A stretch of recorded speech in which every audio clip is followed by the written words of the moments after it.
आज जो मैं पुस्तक आपके लिए लाई हूँ उसका नाम है मीडिया, शिक्षा और समाज। यह है पुस्तक सुनीता आनंद जी ने लिखी है। इसकी रचिता है सुनीता आनंद। यह आनंद कला मंच भिवानी से प्रकाशित हुई है। हार्डबाउंड में 2021 में प्रकाशित हुई है। इसका मूल्य मात्र 400 रुपए और पृष्ठ है 128। अब मैं थोड़ा सा सुनीता आनंद जी के व्यक्तित्व के बारे में बता देती हूँ। सुनीता आनंद जी भिवानी निवासी हैं और इनका जन्म कुरहावटा महेंद्रगढ़ में हुआ। MA, MPhil Hindi, NET Hindi, PG diploma in journalism and mass comm, BEd Prabhakar arts and craft, steno Hindi and TTC. जी हाँ, ये इनकी शिक्षा, बहुत सारी इन्होंने शिक्षाएं इनके पास इनको हासिल हैं शिक्षाएं। मैंने भी जर्नलिज्म एमए किया है, तो इसलिए मैं बखूबी इस पुस्तक को अच्छे से समझ पाई कि इसमें इन्होंने, सुनीता जी ने क्या क्या लिखा है। और इनकी प्रकाशित पुस्तकें 4 हैं। एक तो हरियाणा साहित्य अकादमी के सौजन्य से आई थी, तेजेंद्र के काव्य में सामाजिक चेतना के कवि उदय भानुहंस, हरियाणवी लोक जीवन के बदलते आयाम, मीडिया, शिक्षा और समाज, ये चौथी पुस्तक है। इन्हें खूब सारे सम्मान पुरस्कार मिल चुके हैं। आजकल ये भिवानी में रहती हैं। अब मैं इस पुस्तक के बारे में थोड़ी सी बात करूंगी कि ये पुस्तक आलेख संग्रह है और इस पुस्तक में बहुत सारे आलेखों का संग्रह है जो प्रकाशित हो चुके हैं। इन्होंने समर्पित की है मीडिया, शिक्षा व समाज को समर्पित। साहित्यकार एवं कलाकार अपने पति श्री आनंद प्रकाश आर्टिस्ट एवं इन्हीं के नक्शे कदम पर चलते अपने सुपुत्रों देवांश, सोमेश और सर्वेश को, ये इन्होंने समर्पित किया अपने पति और पुत्रों को। और अब मैं थोड़ा सा बता देती हूँ। फ्लैप पर कुछ साहित्यकार, प्रसिद्ध साहित्यकार हैं, उनके मत अभिमत इन्होंने फ्लैप पर दिए हैं। उदय भानुहंस प्रथम राजकवि हरियाणा के, डॉक्टर लालचंद गुप्त मंगल पूर्व आचार्य एवं अध्यक्ष कुरुक्षेत्र विश्वविद्यालय, राजेश कुमार सांगवान पूर्व सरपंच हैं ग्राम पंचायत झोझू कला के।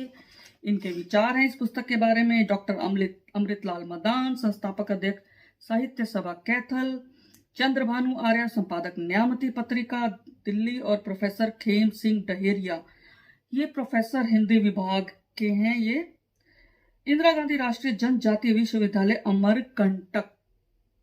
तो फ्लैप पर इन लोगों के वक्तव्य हैं, छोटे छोटे मत दिए हैं इस पुस्तक के बारे में। और अब मैं इस पुस्तक के बारे में थोड़ा सा और बता देती हूँ। इसमें 18 आलेख हैं जो प्रकाशित हो चुके हैं। और देखिए, सुनीता जी ने इन जो साहित्य के बारे में, मीडिया के बारे में खूब सारी बातें कही हैं। पहले तो मैं थोड़ा सा आपको मीडिया का अर्थ बता देती हूँ कि मीडिया यानी माध्यम, लोकहित का जो माध्यम बनता है, इसे कहते हैं पत्रकारिता। और जो पत्रकारिता के क्षेत्र में अपना करियर बनाना चाहते हैं, साहित्यकार बनना चाहते हैं, वे अवश्य इस पुस्तक को पढ़ें। और लोकतंत्र में चौथा स्तंभ पत्रकारिता को माना जाता है। पत्रकारिता का उद्देश्य ही लोकहित होता है। तो सुनीता जी ने इसे 18 अध्यायों में विभाजित किया है।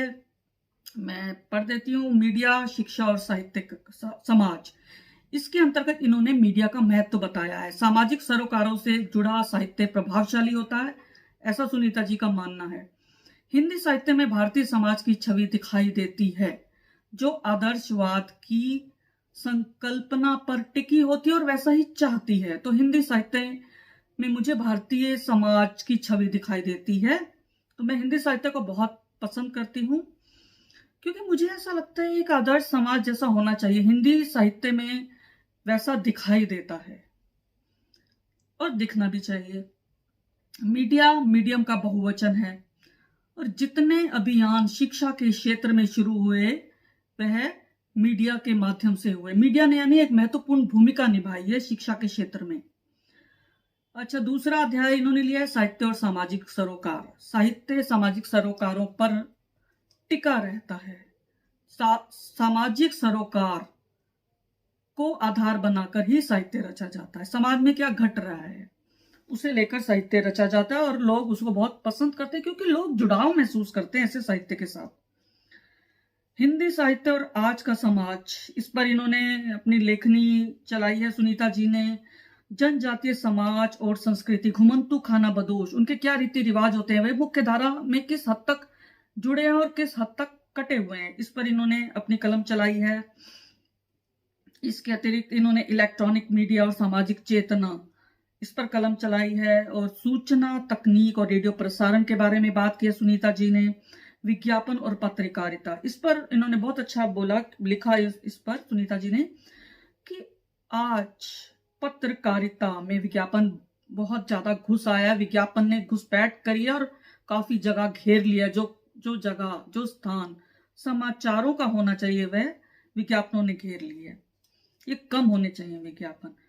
कन्या भ्रूण हत्या के उन्मूलन में आकाशवाणी की भूमिका और महिलाओं की भूमिका, ये बहुत अच्छा मुझे लगा कि महिलाएं किस प्रकार कन्या भ्रूण हत्या के उन्मूलन में सहायक हो सकती हैं। मुझे पृष्ठ 68 पर मुझे इनकी बहुत अच्छी पंक्तियां लगी, मैं पढ़ देती हूँ। तेरी कोख तय जन्म में सारे, बेटा हो चाहे बेटी माँ, बेटे के तू लाड लडावे, बेटी कर्मा की हेठी माँ, मने बता दे कद मिटाएगा भेदभाव माँ यो तेरा, कान खोल के सुन ले माँ एक सवाल यो मेरा। इसमें कन्या बोलती है, अपनी माँ से पूछती है कि तू केवल बेटे को क्यों प्यार करती है और बेटी को कर्म जली क्यों कहती है, और यह भेदभाव कब समाप्त होगा। मुझे ये इनकी पंक्तियां बहुत अच्छी लगी। सच में महिलाएं जब एक महिला को, यानी एक लड़की को जन्म देती है या उसको पेट में उसको मार देती है, तो उसे सोचना चाहिए कि वे स्वयं महिला होकर ऐसा क्यों करती है और महिलाएं ही इस भेदभाव को मिटा सकती हैं। ऐसा सुनीता जी का मानना, शायद सभी नारियां इस बात को स्वीकार करती हैं।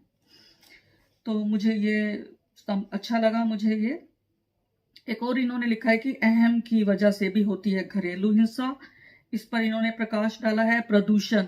प्रदूषण के बारे में इनका कहना है कि पर्यावरण संरक्षण में महिलाएं किस प्रकार प्रदूषण को दूर कर सकती हैं। इन्होंने विचार प्रदूषण की भी बात की है, होना भी चाहिए। प्रदूषण सिर्फ ये उसका नहीं होता कि हम लोगों ने इधर कूड़ा करकट फैला दिया। विचारों का प्रदूषण कब समाप्त होगा ये तो आने वाला वक्त ही बताएगा। आने वाली पीढ़ियां चाहें तो विचारों के प्रदूषण को रोक सकती हैं। साहित्यकारों को इस पर कलम चलानी होगी। और एक और इन्होंने शिक्षा का अधिकार अधिनियम 2009 की चर्चा की है। विद्यालय प्रबंधन समिति, इसके बारे में काफी जानकारी दी है कि स्कूल में किस प्रकार की प्रबंधन समिति होती है।